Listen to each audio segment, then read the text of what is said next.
Yang saya hormati Ibu Kepala Sekolah beserta Bapak dan Ibu Guru SD Katulampa 5 serta Pak hadirin yang lain yang sudah hadir di ruangan ini. Alhamdulillah pada hari ini kita diberi nikmat sehat yang luar biasa, bahwa kita sudah diberikan nikmat sehat tentunya bisa berkumpul di ruangan ini. Dan tujuan kita berkumpul pada hari ini yaitu untuk menyampaikan sosialisasi diseminasi budaya positif yang akan disampaikan oleh nanti Ibu Windy Febriani SPD, calon guru penggerak angkatan ke-7. Assalamualaikum warahmatullahi wabarakatuh. Alhamdulillahirobbilalamin, puji syukur kehadirat Allah Subhanahu wa taala. Pada hari ini kita dapat bertemu kembali di sini. Terima kasih atas berkenannya untuk hadir pada kegiatan diseminasi budaya positif sebagai tugas aksi nyata modul 1.4 budaya positif. Di materi budaya positif ini ada 6 materi yang akan disampaikan, yaitu disiplin positif dan nilai-nilai kebajikan, teori motivasi, hukuman dan penghargaan, serta restitusi, keyakinan kelas, kebutuhan dasar manusia, 5 posisi kontrol, dan segitiga restitusi. Jadi materi ini untuk membudayakan kegiatan-kegiatan positif di sekolah. Jadi bagaimana cara kita menangani anak, murid ketika menghadapi suatu masalah. Nah, kita ke materi pertama, disiplin positif dan nilai-nilai kebajikan. Coba Bapak Ibu, saya ingin mendengar pendapat Bapak Ibu. Setujukah dengan pernyataan berikut? Hukuman dapat mendisiplinkan anak. Siapa yang setuju angkat tangan? Hukuman dapat mendisiplinkan anak. Setuju. Oke, 3 orang yang setuju. Untuk kelas atas saja. Untuk kelas atas saja. Kelas 1 dan 3 tidak setuju. Baik, pernyataan kedua. Hukuman positif seperti dihukumnya dengan membaca, menulis, atau membersihkan toilet, membersihkan kelas dapat meningkatkan disiplin anak. Yes. Setuju atau tidak? Setuju. Silakan angkat tangan jika setuju. Baik, pernyataan ketiga. Memberi penghargaan dapat meningkatkan motivasi anak. Setuju atau tidak? Diberi hadiah. Setuju atau tidak? Terima kasih berkenan menjawab. Sekarang kita menuju ke teori kempalan tangan. Kenapa ditanyakan yang tadi, pertanyaan tadi? Kita akan masuk ke materi, nanti kita buat kesimpulan apakah pernyataan tadi benar atau salah, ya. Baik, sekarang Bapak Ibu silakan berpasangan, berdua. Berdua. Oke.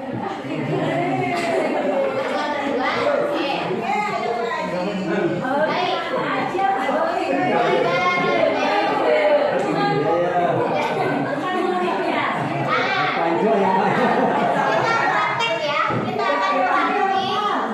Praktik kepalan tangan. Nah, bagian A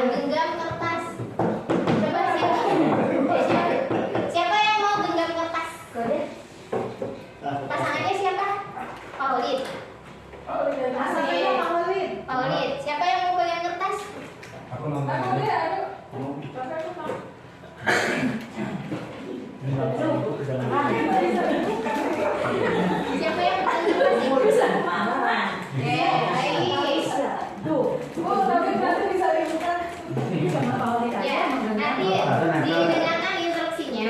Terlalu kecil. Siapa yang Ya, pakai? tuh lihat. Bosman katanya. Ini ibaratnya benda berharga. Kenapa kamu bosan Pak kesini?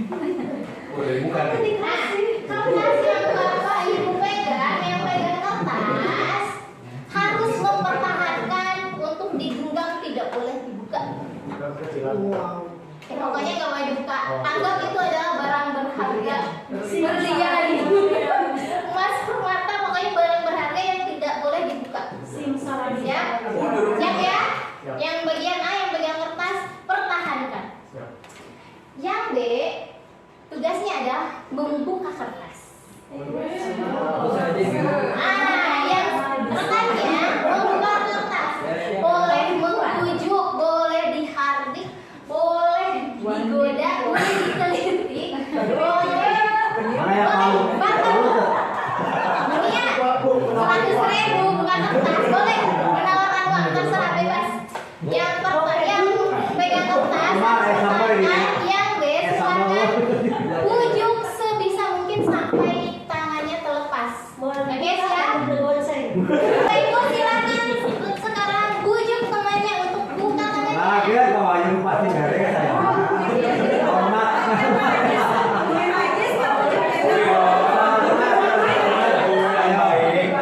Apa yang tidak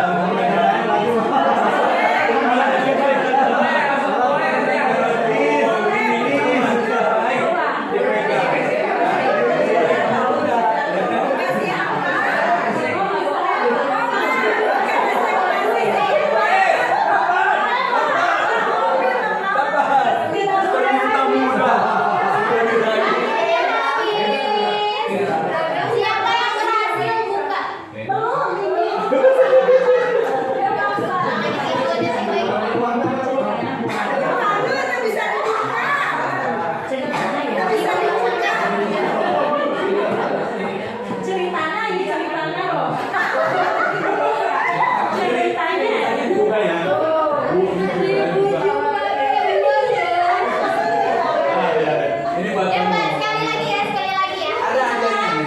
Sekarang tukar posisi. Ayo bapak mau benar sebenarnya karena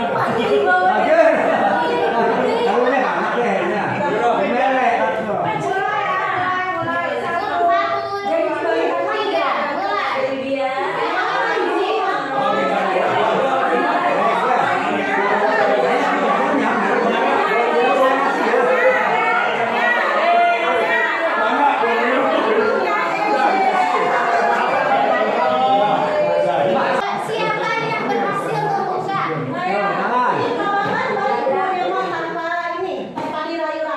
coba Pak Baban.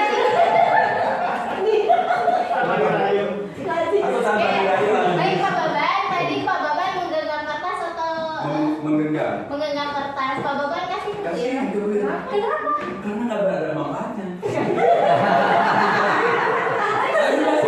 Nggak ada manfaatnya.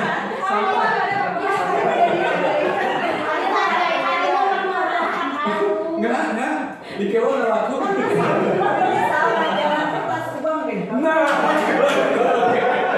Terima kasih Pak Baban.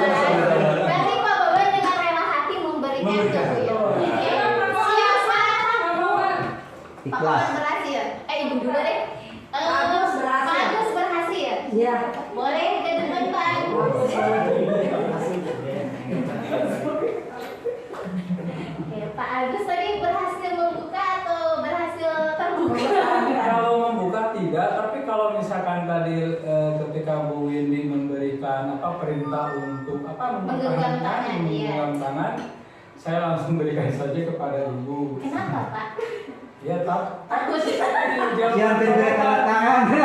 Seperti jawaban Pak Baban ya jangan sebuah kertas.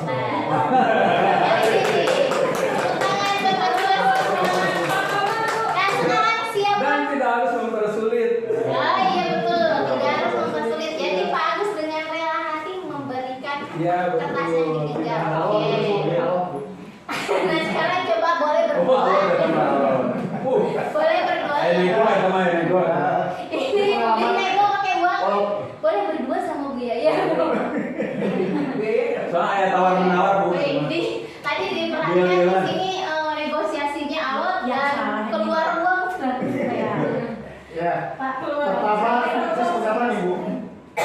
Seperti apa? Pertama yang tadi pas menggenggam siapa Bu Yaya yang menggenggam? Pak Holin yang menggenggam.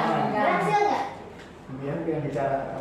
berhasil, soalnya aku kasih uang. Oh iya. Berarti Pak Holin kita rela hati dibayar uang ya? Iya, betul. Coba Jangan lupa nanti ya. Oh iya.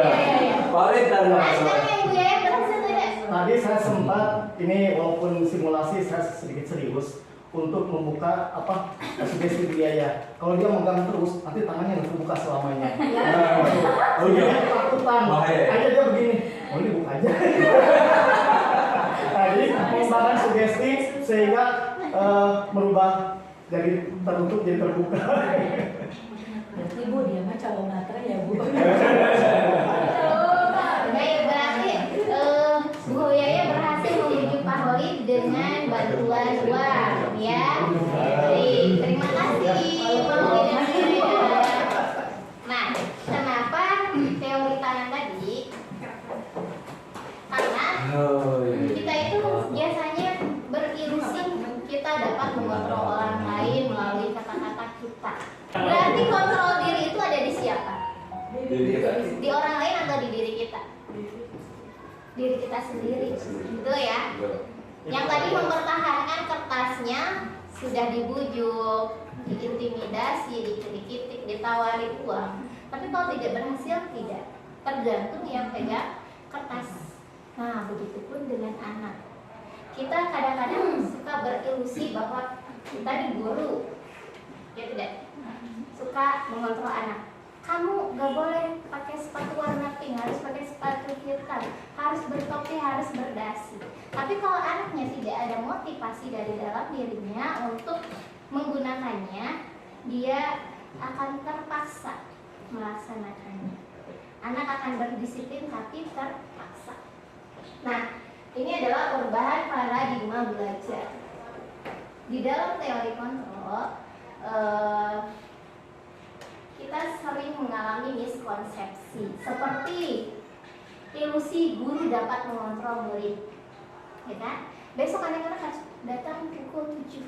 Nah, kita mengontrol murid, kita berusaha mengontrol murid. Padahal kalau misalnya mereka tidak punya motivasi dari dalam dirinya untuk bangun pagi, pasti datangnya akan terlambat.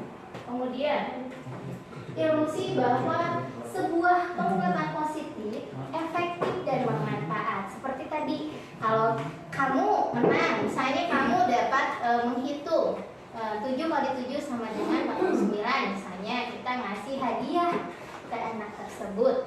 Anak tersebut akan termotivasi tidak? Termotivasi, betul, akan termotivasi. Tapi di lain hari ketika kita bertanya lagi ke anak tersebut, pasti ada harapan akan diberi hadiah. Jadi dengan memberikan apresiasi juga itu bukan sebuah solusi terbaik, gitu ya. Jadi yang harus dimunculkan apa? Motivasi dari dalam diri anak tersebut. Kemudian ilusi bahwa kritik dan membuat orang merasa bersalah dapat menguatkan karakter. Seperti apa? Seperti ini.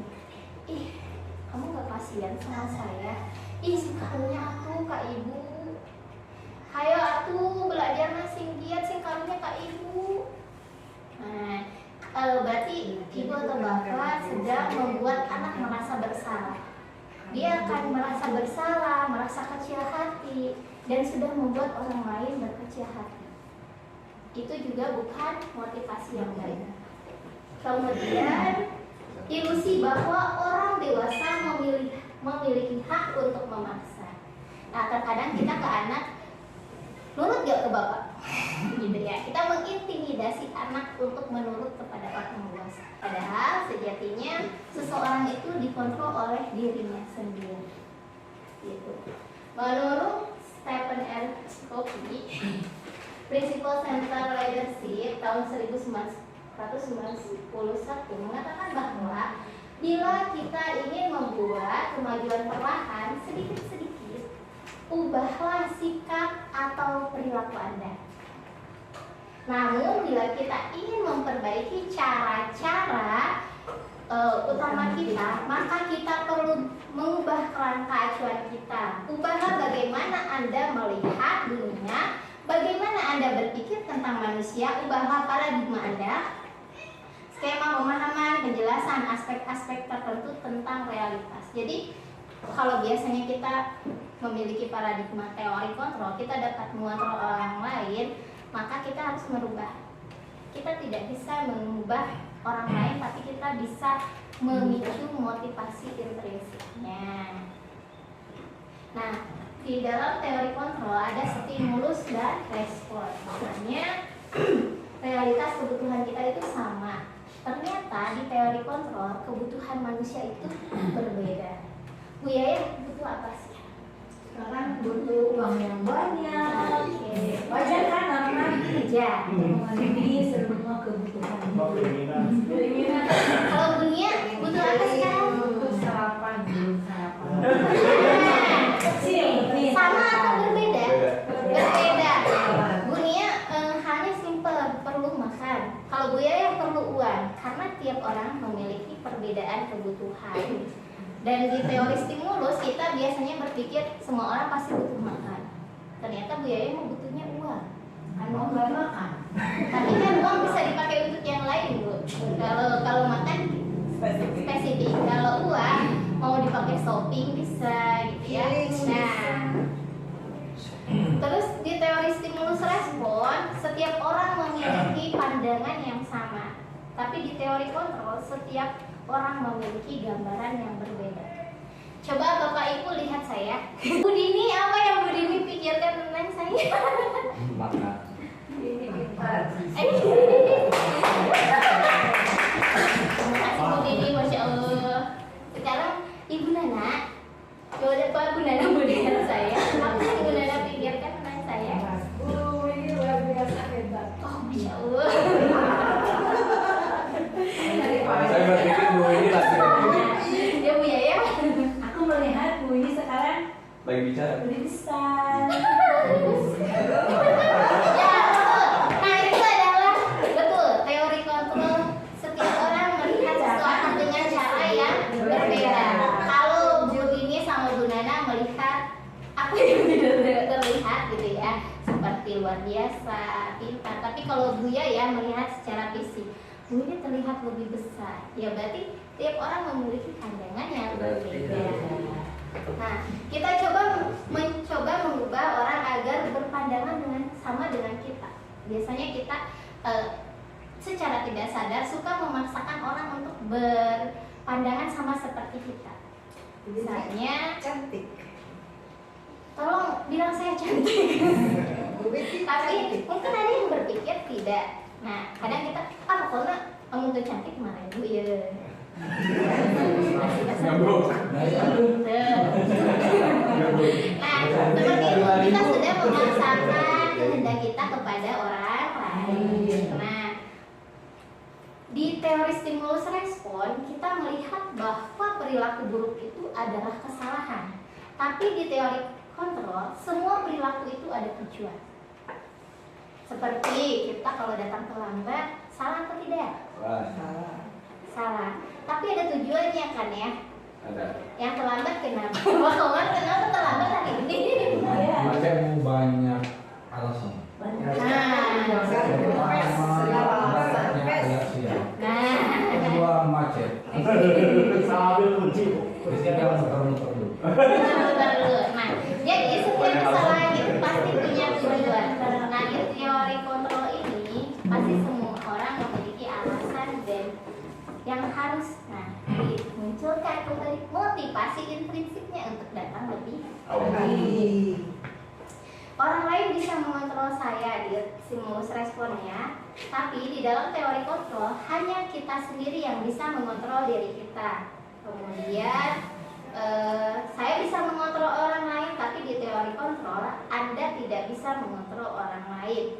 Kemudian ada pemaksaan, ada pada saat bujukan, pemaksaan ada pada saat bujukan gagal, Tapi di teori kontrol kita tidak boleh memaksa, atau kita ke anak tidak boleh memaksa, tapi lakukan kolaborasi dengan anak, kolaborasi dan konsensus untuk menciptakan pilihan-pilihan baru. Gitu. Nanti prakteknya di segitiga restitusi ya. Kemudian kita selalu berpikir ini benar, ini salah, ini benar, ini kalah. Tapi di teori kontrol kita berpikir untuk bagaimana mencari win-win solution atau menang-menang dua-duanya.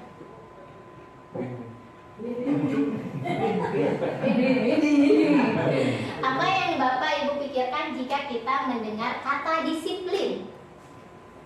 Tepat waktu, terus patuh, sesuai aturan. Ada lagi? Teratur. Teratur. Oke. Disiplin itu diatur orang lain atau kita sendiri? Kita sendiri. Oke. Nah, menurut Ki Hajar Dewantara, jika ada kemerdekaan atau di mana ada kemerdekaan, disitulah ada disiplin yang kuat. Sungguh pun disiplin itu bersifat self-disiplin, yaitu kita sendiri yang mewajibkan kita dengan sekeras-kerasnya. Tetapi itu sama saja, sebab kalau kita tidak cakap melakukan self-disiplin, wajiblah penguasa lain mendisiplinkan diri kita, dan peraturan demikian itulah yang harus ada di dalam suasana yang merdeka. Jadi kita sendiri yang harus mendisiplinkan diri kita.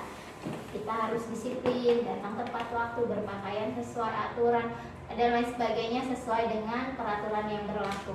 Tetapi jika kita tidak berhasil mendisiplinkan diri kita sendiri, maka orang yang penguasa atau lebih di setingkat di atas kita wajib untuk mendisiplinkan kita. Nah, kemudian kita ke nilai-nilai kebajikan sesuai dengan profil pelajar Pancasila. Maka Bapak Ibu kita menyanyi. Ya, Profil pelajar Pancasila. Pelajar Pancasila beriman dan bertakwa pada Tuhan Yang Esa dan berakhlak mulia, berkebinekaan global, gotong royong mandiri, kreatif dan bernalar kritis. Oke, terima kasih Bu Yaya. Profil pelajar Pancasila ini berisi nilai-nilai kebajikan yang harus diimplementasikan di sekolah. Jadi tidak hanya berupa lagu, tapi pelajar kita harus mencerminkan profil pelajar Pancasila yang beriman dan bertakwa kepada Tuhan Yang Maha Esa, berakhlak mulia, kemudian bernalar kritis, berkebinekaan global, gotong royong, mandiri, dan kreatif. Sekarang kita ke teori motivasi, hukuman, penghargaan, dan restitusi. Nah, kita bayangkan bila di sekolah kita tidak ada peraturan yang mengharuskan datang tepat waktu, tidak ada teguran bagi guru yang datang terlambat, dan tidak ada atasan yang menguji Anda apakah akan datang tepat waktu untuk mengajar murid-murid Anda. Kalau nggak ada aturan ya, tidak ada hukuman, tidak ada pujian. Walaupun tidak ada peraturan misalkan harus datang tepat waktu, tapi dari baru datang aspirasi orang. Nah, berarti motivasinya dari dalam diri. Motivasi intrinsik. Masa muridnya sudah di kelas ditanya belum datang. Berarti budaya apa? Budaya malu ya. Kita harus budaya malu. Masa murid sudah ada. Ya. Malu itu sebagian dari iman. Betul. Kita harus malu ketika murid datang pagi, kitanya datang siang. Coba, bolehkah aku bertanya? Kalau Bu Yoyo, jika sekolahnya seperti ini, mau datang pagi atau mau datang terlambat? Pagi. Kenapa?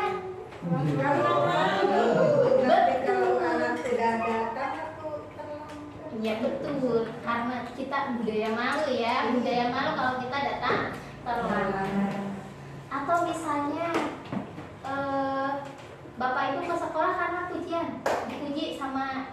setelah ibu ke pas sekolah dipuji, ini datangnya selalu pagi, misalnya rajin sekali.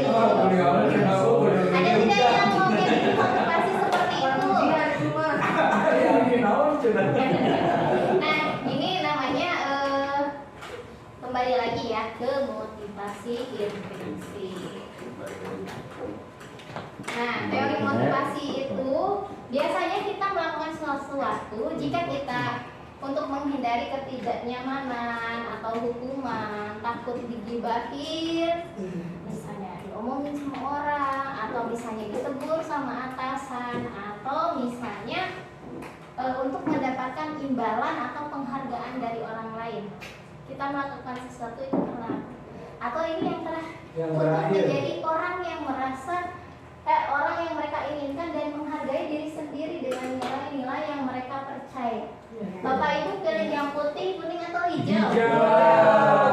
Secara teori pasti hijau. Ketika kita melakukan hukuman, konsekuensi atau restitusi. Nah, Bapak Ibu, kalau di kelas ada anak yang misalnya baik, soleh gitu ya, melakukan kesalahan, Bapak Ibu beri hukuman atau diberi konsekuensi atau dikasih restitusi? Nah, kalau hukuman jelas ya, misalnya ada anak yang datang terlambat, diapakan?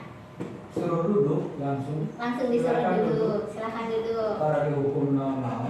Ya, kalau Bu Tini kalau ada anak yang datang terlambat, Ditanya dulu. ditanya dulu Alasannya. alasannya apa, terus dikasih motivasi kan? Oh iya. Kasih. Untuk ke yang lain juga supaya tidak melakukan yang sama. Nah, betul, itu namanya restitusi. Jadi anak dikembalikan lagi kepada kepribadian yang lebih baik. Ada tidak Bapak Ibu yang ketika anak terlambat dihukum, disimpan di luar kelas? Tidak. Tidak ya? Karena ketika kita menyimpan anak di luar kelas, dia sudah terlambat, tidak ikut belajar juga. Jadi dia double ininya, ruginya, sudah datang terlambat, tidak ikut belajar, malu juga ya. Betul. Nah, kalau ini keyakinan kelas, kita sudah belajar di PMM ya. Sudah ada yang topik 2? Sudah. PMM, keyakinan kelas. Keyakinan kelas itu bersifat lebih abstrak daripada peraturan yang lebih rinci dan konkret. Jadi kalau misalnya ada peraturan sekolah, datang 15 menit sebelum jam bel masuk, itu peraturan atau keyakinan? Peraturan. Berarti keyakinan kelasnya bagaimana?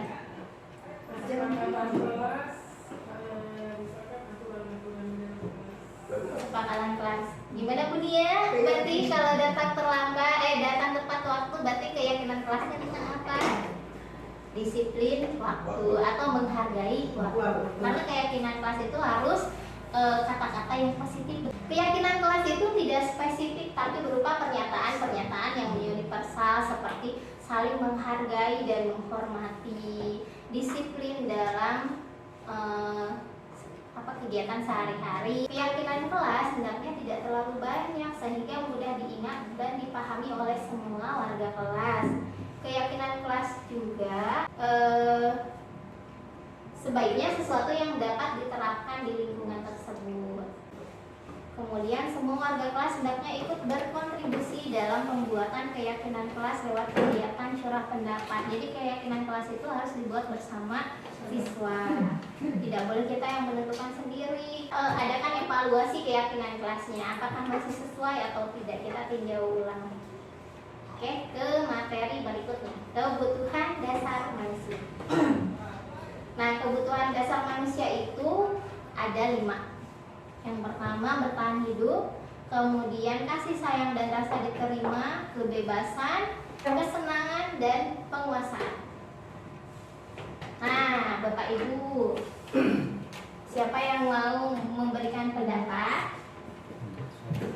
Jika ada kasus seperti ini, Dinda seorang anak kelas 3 SD, begitu tiba di rumah sepulang dari sekolah, menangis dan mengadu pada ibunya bahwa dia dibenci oleh Ibu Rani gurunya. Menurut Anda, kebutuhan apa yang berusaha dipenuhi oleh Dinda? Jika jawabannya seperti ini, ibu guru tidak menyapaku hari ini, padahal aku pakai jepit rambut baru. Jadi si Dinda itu pakai jepit rambut baru, tapi gurunya cuek, tidak menyapa, tidak dan dia merasa dibenci oleh Ibu Rani. Berarti kebutuhan apa yang dibutuhkan oleh Dinda? Iya, kebutuhannya dari 5 kebutuhan dasar manusia ini Dinda itu kasih sayang, yang merah. kasih sayang dan kasih sayang. sayang, hidup, kesenangan, kebebasan atau penguasaan. Ketika Dinda bilangnya Ibu Rani tidak menyapaku hari itu. Iya. Kasih sayang. Kasih sayang. Dan itu adalah tipe anak kinestetik seperti itu. Iya, Kita harus menanggapinya dengan cara Kan kinestetik lagi. dengan cara auditori atau Berarti suara. Jadi kita kita harus menanggapi anak kinestetik. Rata-rata anak kinestetik itu baperan. Nah, betul. Jadi apa yang harus dilakukan Ibu Rani ketika memiliki murid seperti ini? Harus dicoba, dirasa, didekati. Atau misalnya langsung disapa ya. Dengan sapaan bagus, saja. Ah, bagus betul. sekali jepit rambutnya. Di kasus kedua, kasus kedua Udin. Mahal. Udin seorang anak kelas 5 SD. Begitu tiba di rumah sepulang dari sekolah, menangis dan mengadu pada ibunya bahwa dia diminta uang oleh kakak kelasnya. Aku tidak mau sekolah, Bu, aku takut. Nah, menurut Anda kebutuhan apa yang berusaha Udin penuhi atau yang tidak didapati? Dari yang tadi mana dari yang tadi? Nih, Nyaman, tidak nyaman. Kebebasan. kebebasan, Kebebasan. karena dia dipalak oleh Iya. kakak kelas. Dan jika kita menghadapi kasus seperti ini, berarti apa yang harus kita lakukan? Memotivasi dia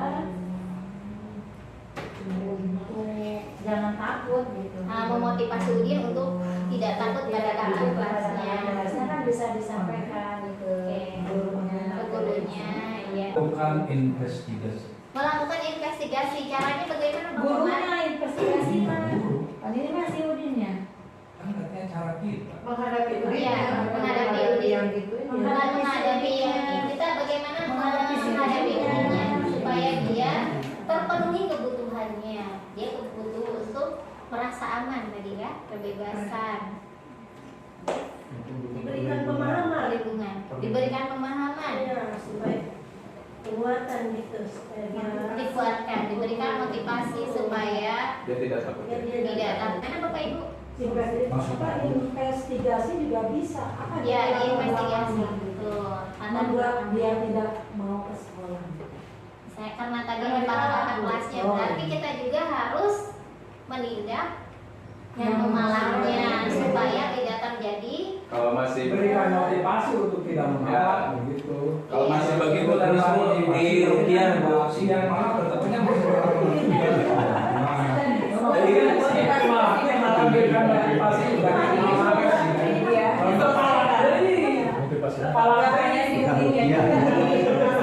Harus diselesaikan betul. Jadi tindakannya harus kedua-duanya ya. Bu, pendapat saya kalau masih begitu mendingan di rupiah, Bu. Iya, menyem-menyem ya. apa sih kemalannya pala lagi sama yang di ini lagi pala lagi dia merasakan pala sebenarnya Nah, itu tadi kalau dipalak lagi sama yang misalkan sama kakak kelasnya yang lebih tinggi, apakah itu akan mengubah anak menuju ke kepribadian yang lebih baik? tidak.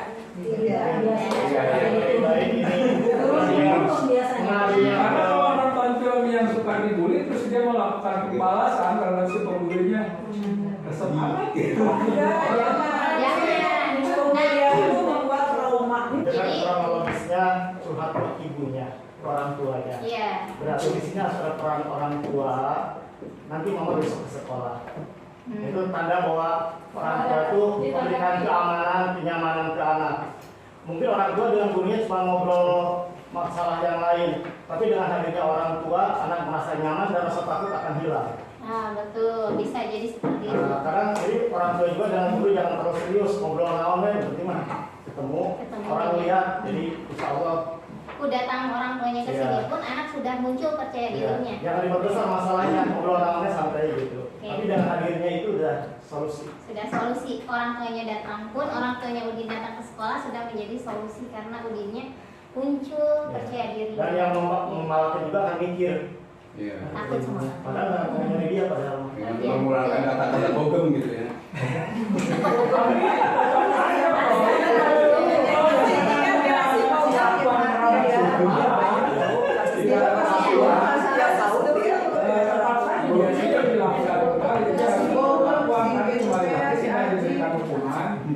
Tapi diberikan motivasi agar si anak tersebut tidak melakukan. Jadi pemalakan mau cara anak itu diberikan motivasi. Ya betul, berarti tetap harus ada dua Kalau tindakan misalkan ya. dua tindakan. Kepada muridnya dan kepada pemarahnya, betul. Terima kasih Bapak Ibu, luar biasa diskusinya. Oke. Nah, kita akan menuju ke 5 posisi kontrol. Nah, Bapak Ibu, kita merenung kembali. Bapak Ibu berada di posisi yang mana? Apakah Bapak Ibu adalah seorang penghukum atau pembuat merasa bersalah atau teman, pemantau atau manajer? Ketika Semuanya saya semuanya menghukum Aku pernah, teman-teman. membuat bersalah pernah. membuat merasa bersalah.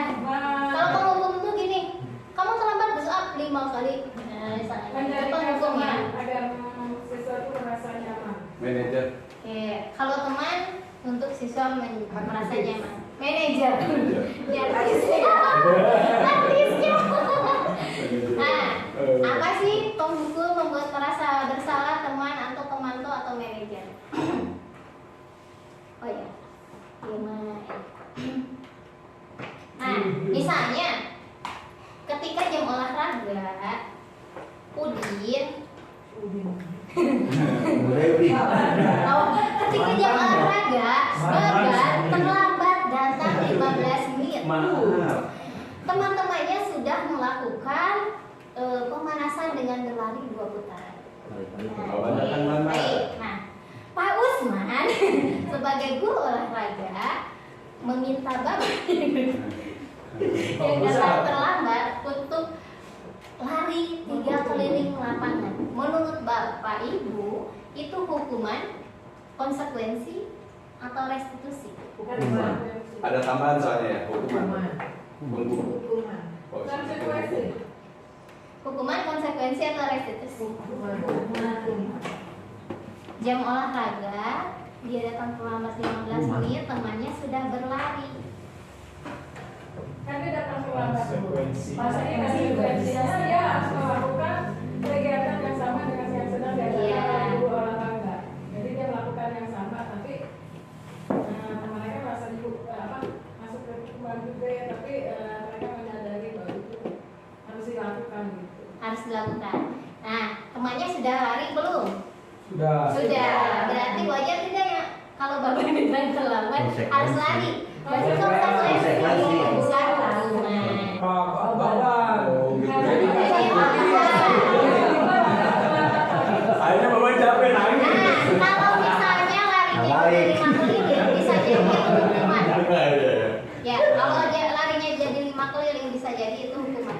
Tapi ketika larinya ditambahnya hanya 1 putaran, mungkin Pak Usman berpikirnya yang 1 putaran untuk mengimbangi temannya yang sudah beraktivitas selama 15 menit. Jadi itu konsekuensi. Kasus kedua, misalnya ada murid yang menonjok temannya. Tonjok deui. Ya. Nah, kemudian Pak Khalid meminta murid tersebut membersihkan toilet. Itu hukuman atau konsekuensi? Hukuman. Menonjok teman salah atau benar? Salah. Saya kurang suka kalau dengan kata anak membersihkan toiletnya. Bagaimana hukumannya? Iya, misalnya hukumannya hormat bendera.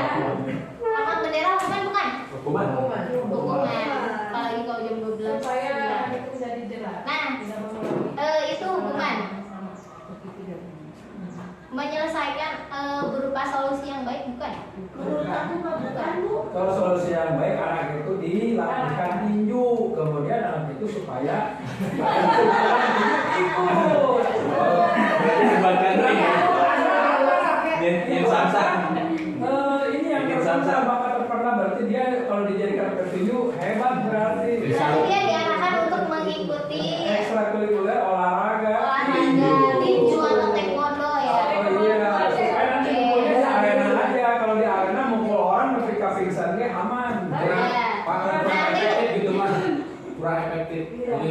dia disuruh ninjuan tangkal. Salam dari bicara.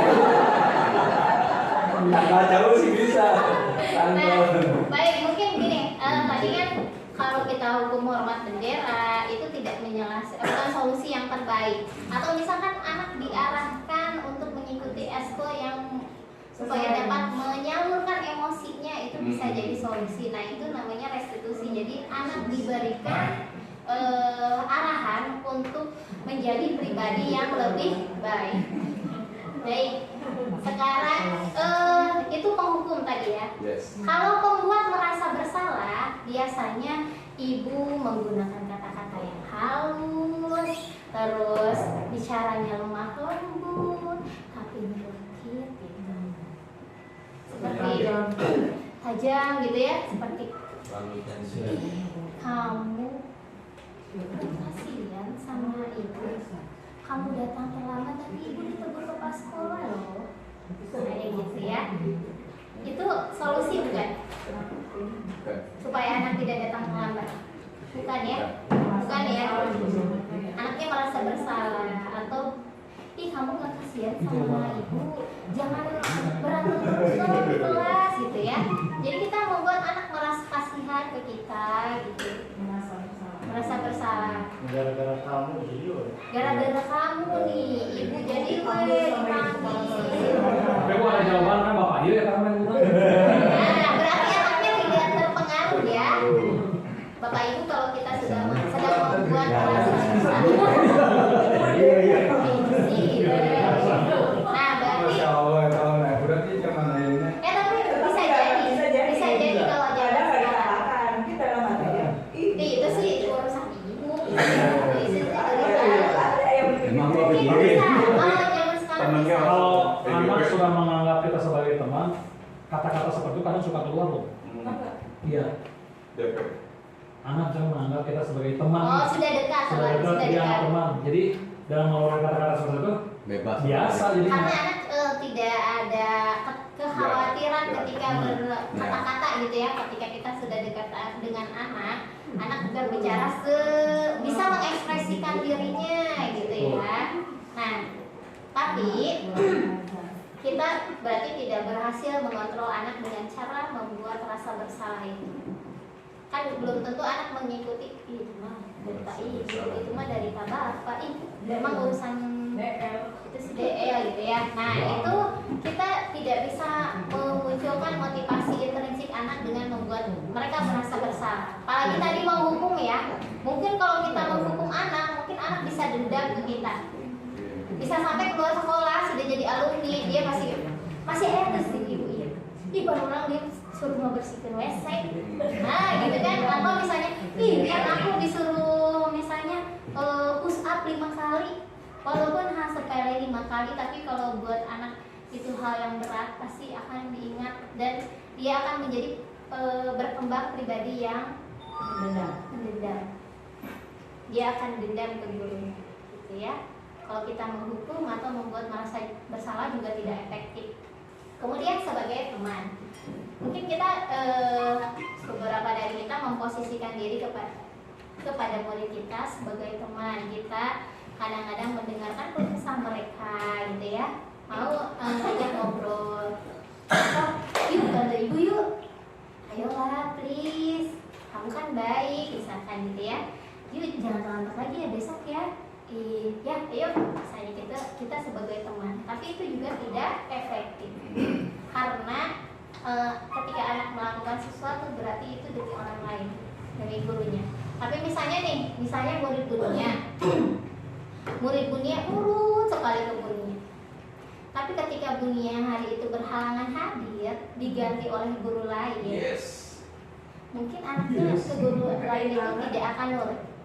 Posisi sebagai pemantau. Pemantau itu kita ngasih misalnya gini, anak salah sesuai dengan keyakinan kelas, misalnya kalau datang terlambat dia hari itu harus membersihkan kelas misalnya, karena itu sesuai dengan kesepakatan bersama. Ketika anak melakukan itu, kita hanya, kamu tahu tidak kalau terlambat apa yang harus kamu lakukan. Nah kita berarti di posisi sebagai pemantau. Jadi kita cuma mantau, kalau salah kamu harus ngapain, kalau itu kamu harus ngapain. Jadi kita hanya mengarahkan anak, itu berarti kita di posisi memantau. Tapi kalau kita menjadi manajer, kita akan mengubah anak ke perilaku yang lebih baik. Contohnya seperti ini, misalnya ibu ya, misalnya sama Bu Yaya, pura-puranya Bu Yaya itu menjambak rambut dunia.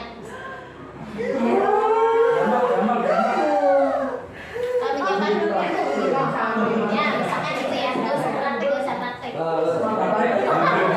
Jadi tanya, kita jadi gurunya, kan misalnya ini De Yaya sama Denia, De Yaya sama Denia menjabat. Jadi kita yang ditindak yang mana, yang ini dulu, yang melakukan kesalahan dulu kita tindak dulu. De Yaya, kenapa kamu menjabat kerudung Denia?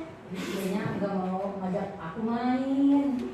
Dea tahu tidak kalau menjabat kerudung itu sesuatu yang salah? Aku tahu sih salah itu ya, aku salah, minta maaf aja aku. Dea mau minta maaf Mau? Dea merasa dirugikan tidak? Bagaimana untuk menggantikannya? Dibeliin aja aku kerudung baru, kan ada uang 100.000. Jadi solusinya misalnya itu memperbaiki, misalnya nanti aku perbaiki kerudung Denia supaya jadi lebih bagus lagi. Nggak mau, aku mau balas. Dia jahit. Ya ntar aku jahit ya kerudungnya. Nah, jadi ketika kita melakukan menjadi seorang manajer, kita hanya alasannya kenapa, kita arahkan dia pada solusi terbaik untuk bertanggung jawab atas tindakannya. Jadi kalau kita sebagai manajer seperti itu, insya Allah kalau di sekolah ini sudah dilaksanakan ya. Sebagai manajer kalau ada masalah dengan anak kan sudah dipanggil anaknya, kenapa melakukan hal demikian, bagaimana menjadi pribadi yang lebih baik. Jadi intinya posisi kontrol ini kita bagaimana kita menghadapi anak untuk menjadi pribadi yang lebih baik sesuai dengan nilai-nilai kebajikan profil pelajar Pancasila. Nah ini adalah segitiga restitusi yang tadi sudah dipraktekkan. Kalau kita sudah jadi manajer, maka yang akan kita lakukan ketika menghadapi masalah dengan anak adalah segitiga restitusi. Yang pertama kita stabilkan dulu identitas.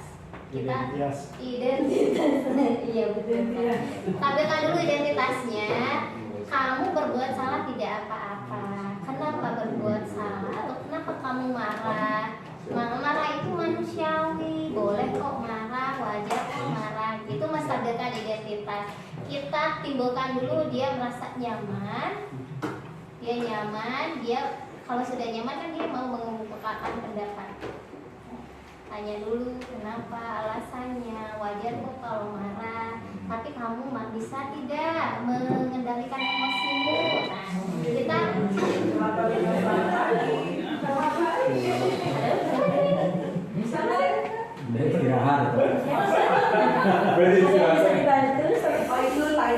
timernya, oh iya, udah mau selesai ya, oke siap. Ada itu materi terakhir. Kemudian validasi tindakan yang salah. Kita kasih tahu apa yang salah. Kamu emosi bisa menyelesaikan masalah tidak? Kita komunikasi dengan anaknya. Cuma ngambek gitu. Kan beda, ya bisa. Kenapa kamu ngambek? Kok kamu mau temannya gitu ya? Nah, atau kok kamu ngeledekin temannya sih, nyebut nama ayah. Tertawa juga. Ya emosi.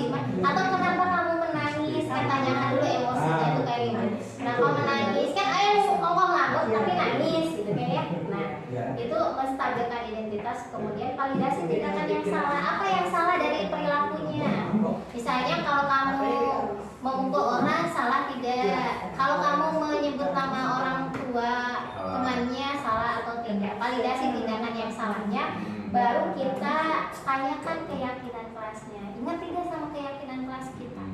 Keyakinan kelas kita harus saling menghargai dan menghormati antar sesama. ingatkan kembali keyakinannya, kemudian kita arahkan bagaimana dia bertanggung jawab atas tindakannya. Misalkan kayak tadi kalau misalnya kerudung Denia rusak gitu ya, bagaimana dia harus mengembalikan kerudung Denia seperti semula, apakah akan diperbaiki atau diberikan yang baru, atau misalnya dengan rela hati Denianya apa saja udah biarin.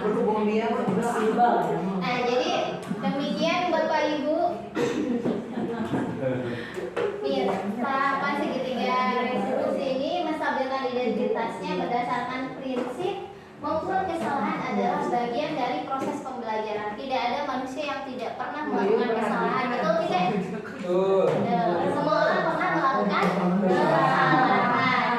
Dan kita harus menggeser identitas gagal menjadi identitas sukses. Jangan biarkan anak ketika kita sudah melakukan restitusi, anak malah menjadi pribadi yang minder, kurang percaya diri. Tapi dengan kita melakukan restitusi, anak harus menjadi pribadi yang lebih baik, lebih disiplin dan bertanggung jawab.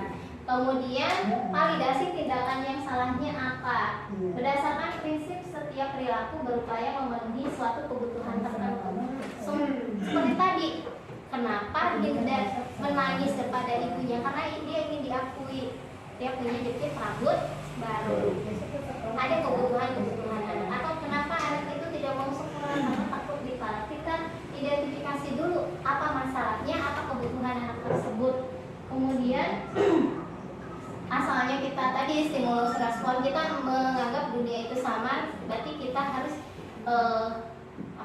menjelami hati anak ya. Kita harus memposisikan diri sebagai anak, apa yang anak rasakan. Kemudian mengenali dan mengakui kebutuhan murid akan memperbaiki hubungan murid. Jadi kita harus lebih mengenal murid kita. Kemudian tanyakan keyakinannya. Murid akan diberikan pertanyaan-pertanyaan bermakna untuk memunculkan motivasi intrinsik. Jadi kembali lagi, hukuman, ujian, penghargaan itu bukan tidak akan memunculkan motivasi intrinsik, karena motivasi intrinsik itu muncul dari dalam diri kita sendiri dengan keyakinan kita pada nilai-nilai kebajikan. Jadi kalau kita percaya bahwa datang tepat waktu adalah menunjukkan pribadi yang lebih baik, berarti kita harus menjadi pribadi yang lebih baik.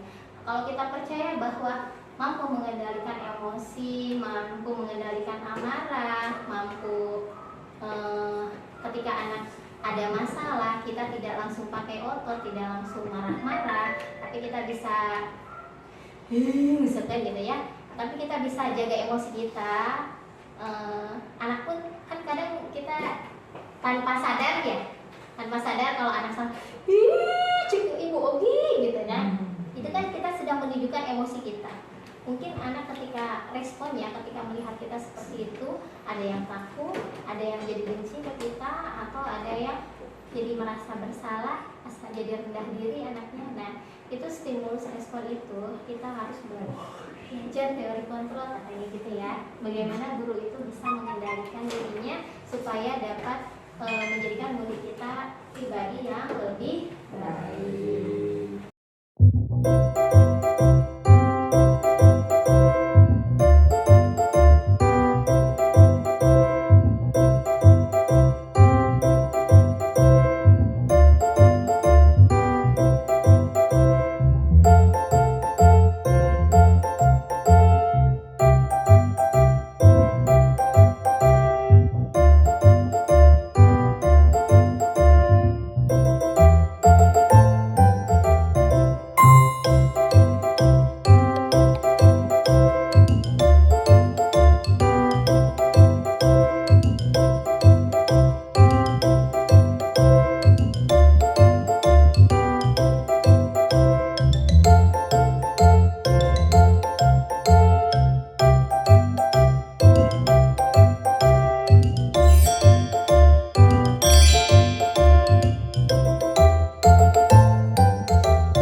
ngobrol dengan Nuri sebentar? Boleh Bu.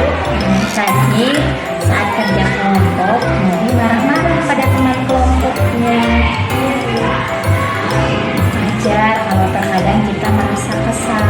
Manusiawi ya, rasa kesal itu. Saya kesal betul, kamu berhak untuk marah-marah. Kita memang harus dapat bekerja sama dalam kelompok. Tapi adakah cara lain yang lebih efektif dari marah-marah? Saya masih kesal. Tidak apa-apa kesal. Tapi ingat, tidak dengan keyakinan kelas kita. Saling menghormati dan menghargai. Benar, apakah sikapnya di marah-marah dapat menyelesaikan masalah? Apakah temannya mau bekerja sama kalau Nurinya marah-marah? Nuri, bolehkah Ibu bicara sebentar dengan Nuri? Boleh Bu. Tadi Ibu lihat saat kerja kelompok Nuri marah-marah pada teman kelompoknya. Iya Bu. Wajar kalau kita merasa kesal, manusiawi rasa kesal itu. Iya Bu. Saya kesal karena kelompok saya tidak diatur, mereka tidak mau bekerja. Baik, kamu berhak untuk marah. Kita memang harus dapat bekerja sama dalam kelompok. Adakah cara lain yang lebih efektif dibanding marah-marah? Tidak tahu Bu, saya masih kesal sekarang. Tidak apa-apa kalau masih kesal, tapi ingat tidak dengan keyakinan kelas kita. Saling menghormati dan saling menghargai. Benar, apakah seperti Nuri tadi marah-marah dapat menyelesaikan masalah? Apakah temannya mau bekerja sama dalam kelompok kalau Nurinya marah-marah? Tidak Bu, mereka tetap semangat sendiri. Baik, kita pikirkan solusi terbaiknya. Kira-kira supaya teman Nuri ingin bekerja sama dalam kelompok, apa yang harus Nuri lakukan? Harus membuat kesepakatan dan membagi tugas dan adil. Saya harus sabar menghadapi teman-teman. Bagus, sekarang kamu telah menyadari marah-marah tidak dapat menyelesaikan masalah. Apakah Nuri mau belajar lebih sabar? Mau Bu, saya mau belajar lebih sabar dan menjadi ketua kelompok yang lebih baik. Terima kasih Nuri, silakan kembali istirahat. Assalamualaikum warahmatullahi wabarakatuh. Saya Hayati Nuria dari kelas 6A SDN Katulampa 5. Saya merasa senang karena ketika saya melakukan kesalahan, saya tidak dihukum. Saya menjadi lebih sabar dan disiplin. Assalamualaikum warahmatullahi wabarakatuh.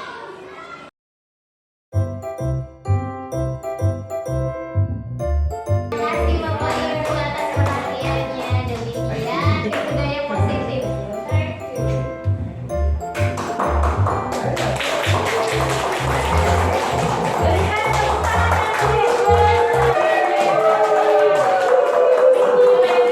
Bagaimana penyampaiannya tadi ya?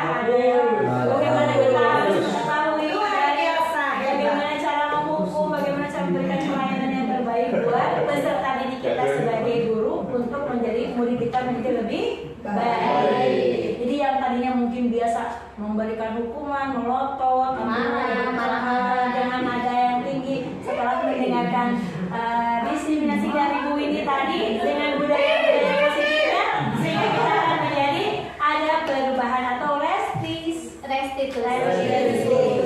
Baik Bapak Ibu yang saya hormati, untuk sesi berikutnya mungkin dari Bapak dan Ibu Guru ada yang mau bertanya, diberikan waktu dua pertanyaan. Bapak yang tanya, Bapak yang jawab. Dua pertanyaan. Dua, bagaimana Ibu Windy? Mau mulai Bu Windy? Bebas. Oke, untuk sesi 1-2 pertanyaan saja. Yang pertama silakan dari Sini.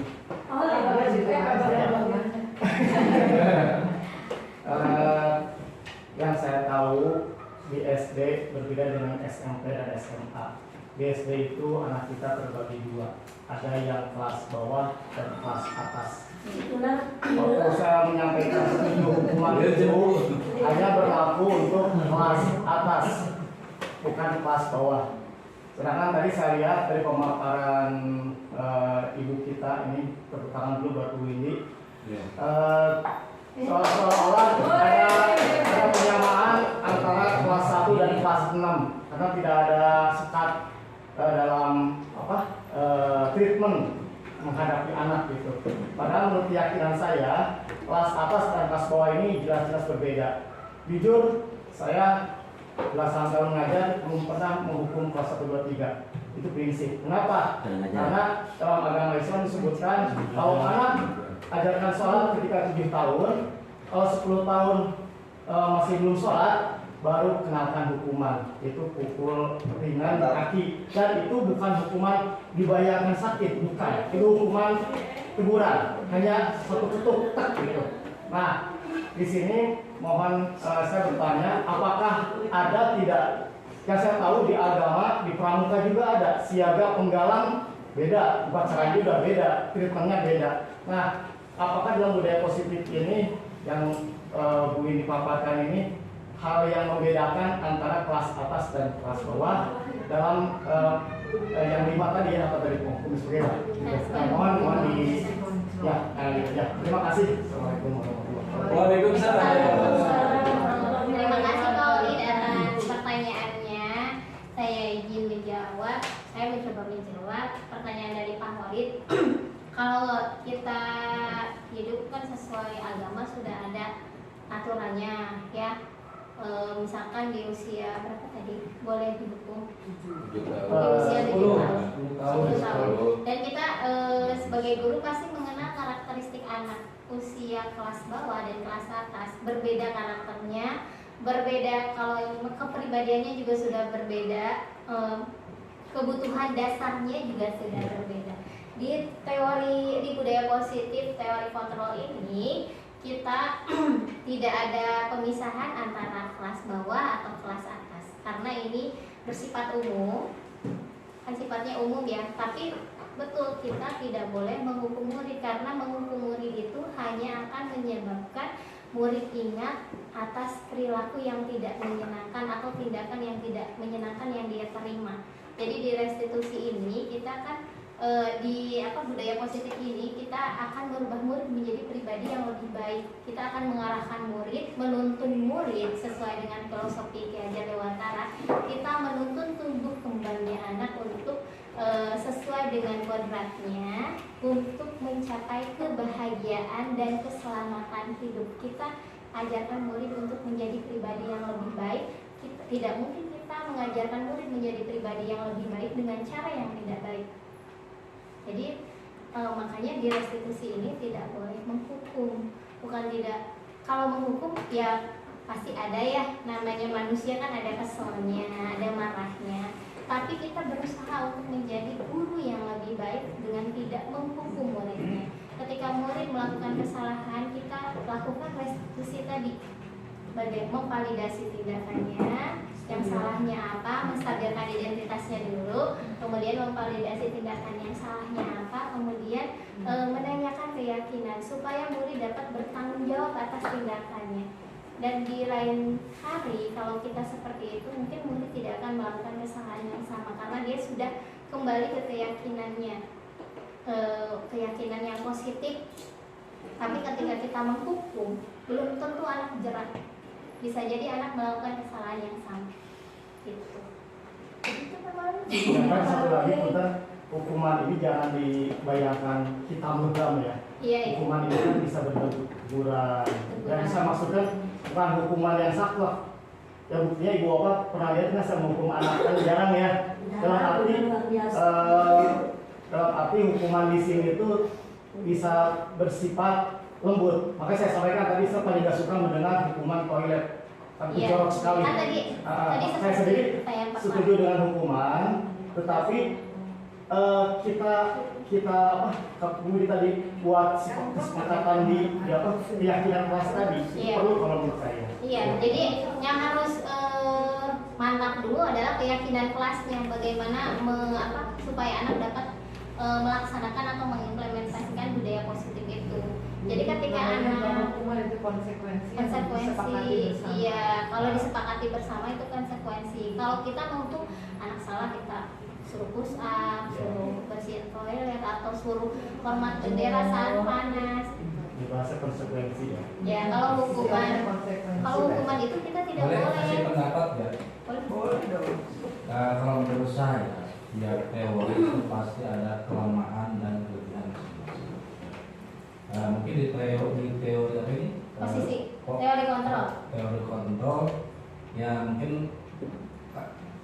apa namanya kalimat hukuman betul-betul dianggap sesuatu yang tabu gitu ya. Tapi ada teori yang lain yang mengatakan bahwa ada juga orang itu dia tidak akan bisa berubah kalau dia misalkan tidak dihukum. Ada juga saya baca, cuma saya lupa nama teorinya. Jadi orang itu harus untuk bisa dia berubah gitu, memang dia harus dihukum gitu, harus menerima hukuman gitu. Ada yang seperti itu. Nah, di sini makanya tadi saya bilang pilih semuanya, karena saya pernah melakukan semuanya. Semuanya. Saya pernah menghukum ya, memantau dan pengawasan ya. Kenapa? Kalau saya melihat situasi dan kondisi dulu. Disesuaikan. Ya, Disesuaikan. kalau misalkan anak itu perlu hukuman, ya saya hukum. Itu menurut saya tapi ya. Kalau anak misalkan tidak perlu hukum, dia cukup dengan kasih nasihat ya kita nasihat. Jadi seperti itulah. Iya. Menurut pendapat saya. Baik, coba kemarin. Apa sih, tapi semoga dijadikan opsi terakhir. Iya, Kita jadi mau jadi manajer aja dulu. ya kita Hukuman, belajar jadi apa? manajer Iya. supaya anak berkembang menjadi Iya. pribadi yang lebih Dijadikan baik. opsi terakhir kalau emang anaknya emang sama sekali nggak bisa, dan kalau bisa sih diganti di konsekuensi tadi. Iya, Jadi jangan anak jangan tahu. Jadi kita Iya. mengatakan Dan untuk hukuman kalimat pun ya yang kita tidak tidak sembarangan menghukum gitu kan, harus kita yang melihat kemanfaatan hukuman itu seperti Nah, berarti itu apa. bukan hukuman Pak, konsekuensi. Konsekuensi namanya. Kalau itu, kalau hukuman itu kayak gini, anak disuruh lari 10 keliling, nanti Jangan itu. jangan. Itu anak jadi trauma nanti. Tapi kalau misalnya lari itu menyelesaikan masalah tidak? Iya, anak pengerjaan PR gitu ya. Jadi saya Asuhan pengerjaan PR. Terus PR itu kerjaan tidak? Tapi anaknya berkembang menjadi pribadi yang itu ada dendam. Iya. Ya, karena kita kan Mungkin membuat ya. anak menjadi Bu Nana, Tapi selama ini nggak ada yang neror saya sih. pasti dendamnya ada pasti Tapi si sampai anaknya tua selalu ya, selalu ingat nanti nih kan aku pernah ini loh, ini ada cerita nyata yang diceritakan dari seorang yang sudah pensiun ya sekarang, udah pensiun. Pernah bercerita begini, dia punya murid laki-laki, ketika murid laki-laki itu nakalnya selain nakal biasa. Kelewatan. Awalnya mereka singsakeun, dijawab, kan gitu. Banyak ya. Saking geus kesal eta si guru diceritakeun eta ditempelin budak punya kan kali. Nah kali itu bager jadi polisi. Sekarang udah jadi polisi terus si murid bakal deh. Pas ketemu dengan gurunya, naon bilang, Terima kasih. Pak, terima kasih dulu saya ditampar. Dengan ditamparnya saya sekarang jadi begini. Oke. Coba lamun dari tampar misalkan si Pasti Dana masih begitu. kurang ajar, ya mungkin tadi betul kata Pak Komar, mungkin yang namanya teori itu ada kekurangan, ada Ada kelebihan. kelebihannya betul. Nah tapi kembali lagi betul tadi kata Pak Komar bahwa semua dikondisikan atau dilihat dari kondisinya Situasi, dulu, ya, situasinya dulu. seperti apa, Ya, betul. kita bisa berperan sebagai Ya, manajer. memang untuk zaman sekarang Ya. mungkin istilahnya kalau kita memberikan hukuman ada hal. image itu pasti digebot, Iya. pasti disuruh lari. Padahal kita memberikan memberikan tugas tambahan juga mungkin atau mungkin beda persepsi, oh itu teh hukuman, padahal tadi yang disebut dengan Konsekuensi, betul. Ya tergantung penerimaan anaknya ya. Ketika dia sudah ketika ditampar dia muncul motivasi intrinsiknya untuk jadi lebih baik. Ya, tapi kan tidak semua sempurna, anak ditampar betul. akan Iya. jadi lebih baik gitu ya. hanya menguatkan dari mungkin karena ada kata Pak Komar bahwa diberikan hukuman itu akan berubah betul seperti itu. Tapi ya tadi kembali lagi semua teori itu ada kelebihan, Dan ada kekurangan. Karena manusia tidak ada yang Tidak ada yang Betul. betul. sempurna. Baik Bapak Ibu, kasih atas pendapat-pendapatnya, atas gagasan-gagasannya. Semoga materi ini atau adanya kita di sini memberikan manfaat untuk kita untuk menjadi pribadi yang lebih baik lagi, menjadi guru yang lebih baik lagi.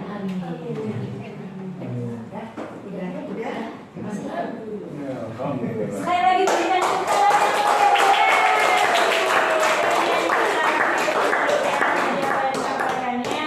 sesuai dengan apa yang disampaikan oleh beliau. Mudah-mudahan setelah dengan kita mendengarkan materi pada hari ini, kita menjadi guru yang lebih baik. Terima kasih atas perhatiannya. Mohon maaf apabila ada kata-kata yang kurang berkenan. Billahi taufiq wal hidayah. Assalamualaikum warahmatullahi wabarakatuh.